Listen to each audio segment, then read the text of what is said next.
It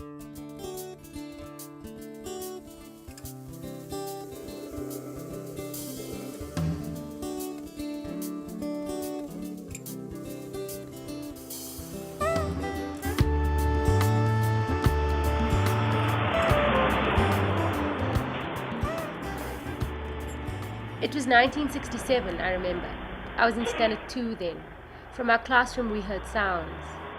Neither our teachers nor our parents could explain what was happening. What were these machines? Who were these strange men who entered our community?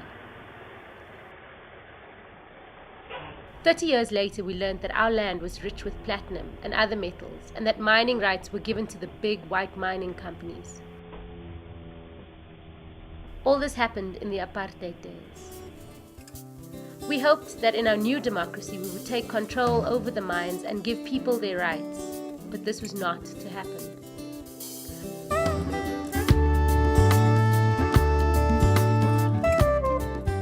Our village is located in the northwest province of South Africa, the largest platinum-rich area in the world.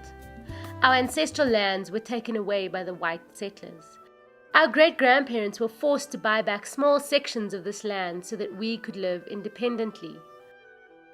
Over time, our people, who were the Bapiring tribe, built a community in Luka. We built our own churches, our own schools, sunk wells and boreholes to provide a ready supply of water. We planted the crops we needed, and every family had a herd of cattle. But what was important was we lived as a community and had control over our lives. This we managed until the platinum mines sunk their shafts into our soil. The mines moved rapidly, tearing up our land, tunneling under us and spewing their waste into our gardens, water and air. The blasting disturbed our quiet and resulted in cracked houses.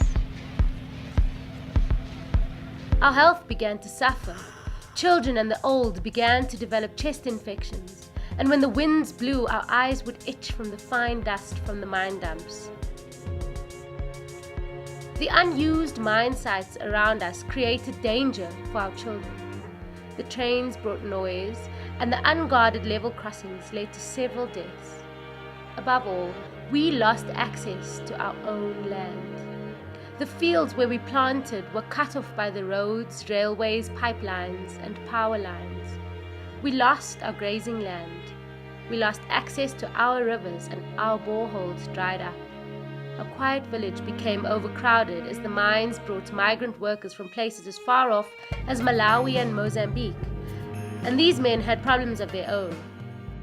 They rented rooms in the backyards of people in the village, as the mines provided them with no housing.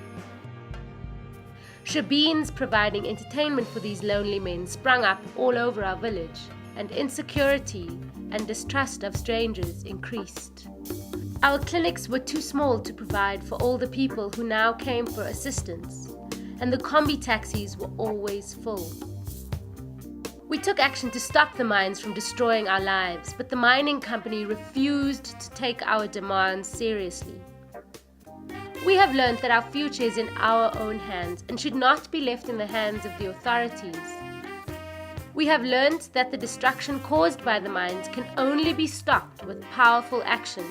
Making our voices heard is the first step towards building that powerful action and regaining our freedom.